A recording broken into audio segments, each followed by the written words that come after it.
Assalamualaikum warahmatullahi wabarakatuh. Halo, saya Meira. Bagaimana kabar kalian? Kali ini saya akan membacakan buku yang berjudul Aku yang Sudah Lama Hilang. Panduan perjalanan menemukan diri di tengah kehidupan dewasa yang membingungkan. Karya Nago T. Jena, Magister Psikologi, Psikolog. Buku ini terdiri dari 118 halaman yang terbagi menjadi 9 bab. Kapan terakhir kali diri kamu merasa bahagia? Bangun dengan perasaan ringan, memiliki semangat untuk pergi bekerja, serta dikelilingi oleh orang-orang yang kamu sayangi. Tak terasa, kehidupan dewasa seringkali menguras diri kita secara perlahan. Tanggung jawab yang bertambah banyak, berbagai masalah yang datang silih berganti, atau ekspektasi dari lingkungan sekitar yang membebani. Kita pun terus berusaha melewati seluruh tantangan tersebut, tanpa menyadari kalau kita sedang perlahan menghilang dalam prosesnya. Apabila kalian sedang merasa di posisi ini, dan ingin kembali menemukan diri, maka kalian telah bertemu dengan buku yang tepat. Dengan buku ini kita akan belajar untuk mulai mendengarkan pikiran dan perasaan dari dalam diri, memiliki hubungan yang baik dengan diri sendiri, serta membuat pilihan hidup yang terbaik untuk diri. Mari kita mulai membaca buku ini. Selamat mendengarkan. Sebelumnya, saya tetap menyarankan kepada teman-teman untuk membeli bukunya agar kalian bisa mendapatkan indahnya membaca buku ini secara langsung, sekaligus untuk memberikan apresiasi kepada sang penulis yang telah membuat karya buku yang sangat inspiratif ini. Kalian dapat membeli bukunya di toko buku kesayangan kalian masing-masing. Terima kasih. Bab 1. Aku yang sudah lama hilang. Perasaan aneh. Ada perasaan aneh yang muncul ketika melihat foto diri kita sendiri dari masa lalu. Bukan foto dari bulan lalu yang ada di ponsel pintar kita, melainkan foto dari belasan atau bahkan puluhan tahun lalu yang bersarang di laci lawas rumah kita. Membuka album foto lama terasa seperti membuka sebuah kotak misteri. Kamu tidak tahu apa yang kamu temukan di dalamnya. Kamu juga tidak tahu apa reaksimu nanti saat menemukannya. Berbagai jenis perasaan bisa muncul dari dalam diri ini. Mungkin kamu merasa senang menemukan foto ayah dan ibumu saat mereka muda. Mungkin kamu merasa rindu melihat foto rumah lama yang sudah tidak kamu tinggali. Mungkin kamu merasa haru teringat momen-momen terakhir bersama nenek. Tetapi di antara begitu banyak rasa yang menyeru ke permukaan, ada satu perasaan aneh yang ikut bercampur. Perasaan aneh yang muncul ketika kita mengamati tokoh utama dari album-album tersebut. Siapa anak ini? Begitu riang kesana kemari, begitu bahagia tersenyum lebar, begitu terbuka, bercanda tawa dengan siapa saja. Kamu tahu bahwa seharusnya anak ini adalah kamu, lebih tepatnya kamu di masa lalu. Tetapi entah mengapa hati ini tidak bisa sepenuhnya setuju. Melihat sosok yang seharusnya familiar ini, perasaan yang muncul ke permukaan malah rasa janggal dan asing. Kenapa? Karena yang aku tahu, aku tidaklah seperti ini. Aku yang aku tahu tidak mudah merasa bahagia. Aku yang aku tahu gampang menyerah ketika menghadapi masalah. Aku yang aku tahu tidak lagi semangat menyongsong hari yang baru. Satu hal yang pasti, anak ini bukanlah aku yang saat ini. Dia adalah aku yang sudah lama hilang. Kita pernah bahagia. Manusia merupakan makhluk yang subjektif, penuh dengan bias saat kita berpikir, menimbang, atau memutuskan sesuatu. Kita mudah terpengaruh oleh berbagai kondisi dan perasaan yang sedang kita alami. Mungkin kamu juga pernah menyadari hal yang serupa. Ketika sedang bahagia, kita akan melihat dunia sebagai tempat yang penuh dengan banyak kesempatan dan kebahagiaan. Tetapi ketika sedang sedih, kita akan melihat dunia sebagai tempat yang suram dan tanpa harapan. We don't see things as they are, we see them as we are. Pola yang sama juga berlaku saat pikiran kita berusaha untuk mengingat sesuatu. Proses bekerja memori manusia tidak sesederhana seperti proses menyimpan dan memuat data dalam komputer. Ingatan mana yang bisa kita akses akan sangat terpengaruh oleh bagaimana keadaan kita saat mengingatnya. Katakanlah saat ini kamu sedang berada di titik terendah dalam hidupmu. Mungkin kamu baru saja terkena penipuan dengan nominal yang besar, atau kamu baru putus dengan pacar yang sudah lama bersamamu, atau kerabat terdekatmu baru saja meninggal. Segala jenis kemalangan sedang menumpuk sekaligus padamu. Saat ini tidak ada aspek dalam hidupmu yang sedang tidak berantakan. Maka besar kemungkinan kamu akan merasa bahwa hidupmu memang sudah suram sedari dulu. Ingatan-ingatan yang akan muncul adalah kompilasi dari seluruh kemalangan yang kamu pernah alami sejak kecil. Aku memang tidak pernah disayang semesta. Apapun yang kulakukan selalu saja berujung pada penderitaan, kegagalan, dan perpisahan. Aku bukanlah orang yang pantas untuk bahagia dalam hidup ini, dan kamu pun mempercayai narasi ini. Tapi bagaimana kalau kenyataannya tidak demikian? Bagaimana kalau ternyata kita tidak selalu menderita? Foto lama tersebut merupakan bukti bahwa pernah ada momen indah dalam hidup kita. Momen di mana kita masih mau menerima perhatian dari orang-orang di sekitar kita. Waktu di mana kita masih bersemangat saat berkenalan dengan orang baru. Saat di mana kita masih memiliki harapan akan kehidupan ini ke depannya. Kita benar-benar lupa bahwa ternyata dulu kita pernah bahagia. What happened? Apa yang sebenarnya telah terjadi pada hidup kita? Mengapa kita tidak lagi dipenuhi dengan canda tawa dan sukacita? Jawabannya sederhana, adulting happen. Menjadi bahagia ketika kita masih kecil memanglah relatif mudah. Bagaimana tidak? Keseharian kita hanya diisi dengan makan, tidur, main, dan sedikit belajar.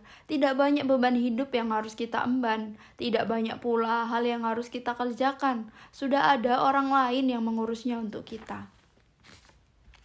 Saat masih anak-anak, kita bisa tidur lelap di malam hari tanpa perlu memikirkan banyak hal. Bangun pagi keesokan harinya dengan perasaan segar dan secercah antusiasme akan hidup. Life was so simple back then.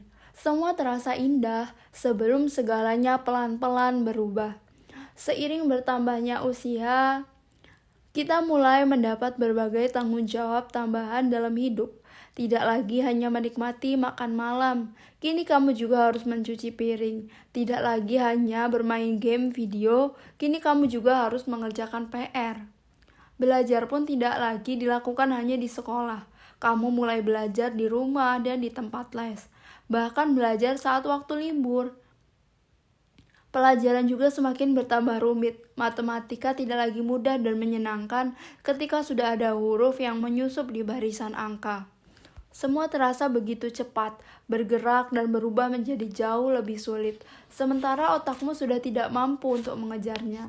Yang bertambah rumit bukan hanya kehidupan akademik, kehidupan pertemanan pun juga demikian. Kamu mulai menyadari bahwa tidak semua temanmu adalah teman yang baik.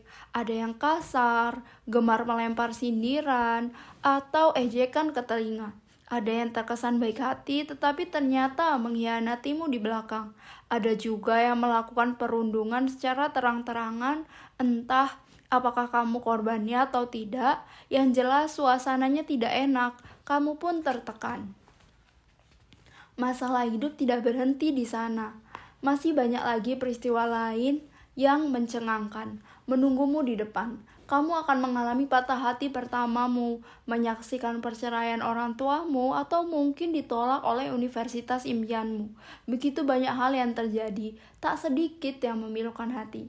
Dan tiba-tiba saja kamu sudah dewasa. Kehidupan dewasa.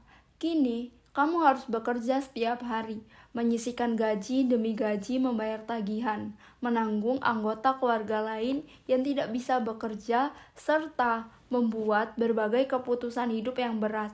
Semua beban kamu emban. Inilah masalah kehidupan dewasa yang akan terus bertubi-tubi mendatangimu tanpa henti. Masalah bisa datang dengan begitu cepat, tetapi juga berlalu dengan tidak kalah cepat. Apa sebabnya? Sudah ada masalah baru lagi yang datang. Akhirnya masalah yang kemarin pun tidak terselesaikan dengan tuntas. Banyak yang tertunda di belakang. Banyak juga yang harus dihadapi di depan. Rasanya belum siap. Kita merasa seperti dituntut dewasa terlalu cepat. Harus mengerjakan ini itu tanpa benar-benar tahu apa yang sedang terjadi. Tidak heran akhirnya kita pun kewalahan.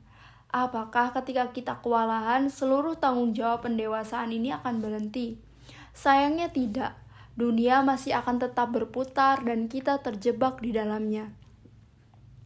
Kita masih harus terus bangun pagi, mandi, sarapan, sekedarnya sebelum berangkat ke tempat kerja.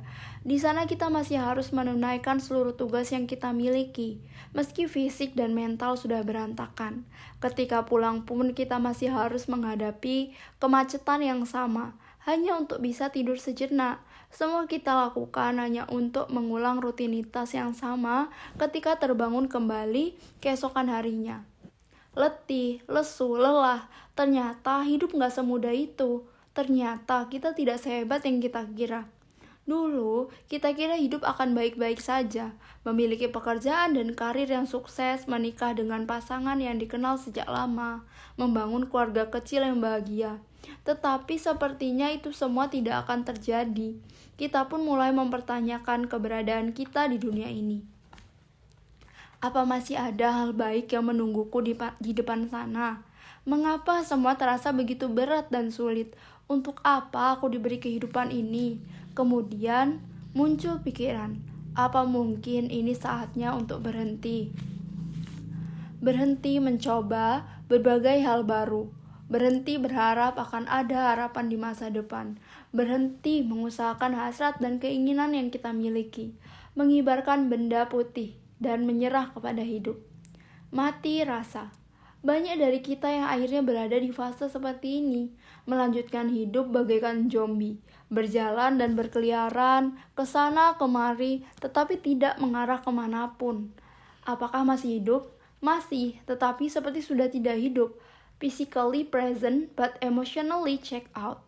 Sebenarnya tidak ada yang salah dengan menjadi zombie itu. Adalah pilihan. Dengan tidak mencoba, maka kamu tidak akan lagi gagal. Dengan tidak berharap, maka kamu tidak akan lagi kecewa. Dengan tidak bersuara, maka kamu tidak akan lagi ditolak. It's understandable, but at the same time, it doesn't feel right. Karena ketika kamu berhenti melakukan itu semua, artinya kamu juga berhenti menjadi dirimu sendiri. Segala jenis perasaan, mimpi, dan hasrat yang kamu tuangkan ke dunia, ini merupakan ekspresi dirimu sebagai manusia. Memilih untuk tidak menyalurkan hal tersebut juga berarti memutus hubungan yang kita miliki terhadap diri dan juga dunia. Memang betul, tidak akan ada lagi hal yang bisa membuatmu sedih. Juga tidak akan ada lagi hal yang bisa membuatmu kecewa. Tetapi di saat yang bersamaan, juga tidak akan ada lagi hal yang bisa membuatmu bahagia. Kamu menjadi tidak peduli terhadap dunia, entah isinya maupun apa yang ditawarkan di dalamnya. Semua terasa datar, kosong, hampa, bagai cangkang tanpa isi. Inilah yang biasa orang sebut sebagai mati rasa. Kamu kehilangan dirimu dan juga tempatmu di dunia ini. Ternyata berat juga ya rasanya merenungkan ini semua. Tetapi tenang saja, bukan berarti semuanya sudah terlambat. Kalau ini bukanlah suatu hal yang kamu harapkan dan kamu merasa bahwa hidup ini seharusnya tidak selesai hanya seperti ini. Mungkin ini waktunya bagi kita untuk segera memulai sesuatu. Apa yang seharusnya kita lakukan? Well, that's what this book is all about. Buku ini. Aku yakin upayamu untuk memilih buku ini diawali dari keresahan yang sedang terjadi dalam dirimu. Entah mungkin kamu sedang merasa asing dengan diri sendiri, berjalan seperti tanpa arah, atau tidak puas dengan hidupmu secara menyeluruh. Alasan manapun tidak masalah, karena ketika kamu sudah memutuskan untuk membaca buku ini, artinya kamu masih memiliki sepercik semangat untuk menjadi lebih baik. Semangat yang diikuti oleh rasa penasaran tentang apa yang bisa buku ini tawarkan. Ya, buku ini memang merupakan buku yang ditulis untuk kalian yang ingin mengawali perjalanan untuk menemukan diri sendiri. Dalam setiap bab, kalian akan berkenalan dengan berbagai penjelasan dan prinsip yang kalian butuhkan dalam perjalanan tersebut. Apa yang sebenarnya dimaksud dengan menemukan diri sendiri? Bagaimana cara yang benar untuk menjalani hidup, pekerjaan, dan hubungan? Langkah-langkah apa saja yang harus diperhatikan dalam proses perjalanan ini? Seluruh pertanyaan ini akan kita jawab bersama sambil berjalan ke depan. Banyak orang keliru mengira perjalanan menemukan diri sendiri merupakan perjalanan mundur ke belakang untuk kembali menjadi anak kecil yang lugu dan polos. Padahal sebenarnya tidak demikian. Ada alasan yang valid kenapa kita tidak lagi naif dalam bermimpi atau tidak lagi dipenuhi dengan semangat menggebu-gebu. Kita telah merasakan kejamnya realitas hidup di dunia. Meski terkesan sedikit menyedihkan, tapi inilah diri kita yang sekarang. Pengalaman berharga yang sudah kita lewati telah menghasilkan diri yang seperti ini. Tidak perlu dikutuk, tidak perlu disesali, begitulah prosesnya. Mungkin diri kita memang perlu hilang terlebih dahulu sebelum akhirnya ditemukan kembali nanti. Hal yang terpenting adalah apa yang akan kita lakukan selanjutnya. Ingat, tersesat sekarang bukan berarti tersesat selamanya. Perjalanan menemukan diri sendiri merupakan perjalanan maju ke depan. Sebuah proses yang dipenuhi oleh semangat untuk menata kembali hidup yang kita miliki. Caranya dengan belajar dari pengalaman di masa lalu, mengenal diri saat ini, serta memiliki aspirasi untuk masa depan.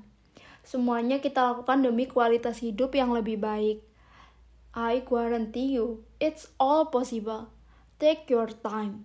Satu pesan yang ingin aku sampaikan sebelum kita memulai seluruh proses ini adalah lakukan perjalanan menemukan diri sendiri ini secara perlahan. Memang, saat kamu sedang tersesat dan kehilangan dirimu, rasanya pasti tidak nyaman. Akan percuma kalau kita buru-buru bergerak cepat, tetapi tidak ke arah yang tepat.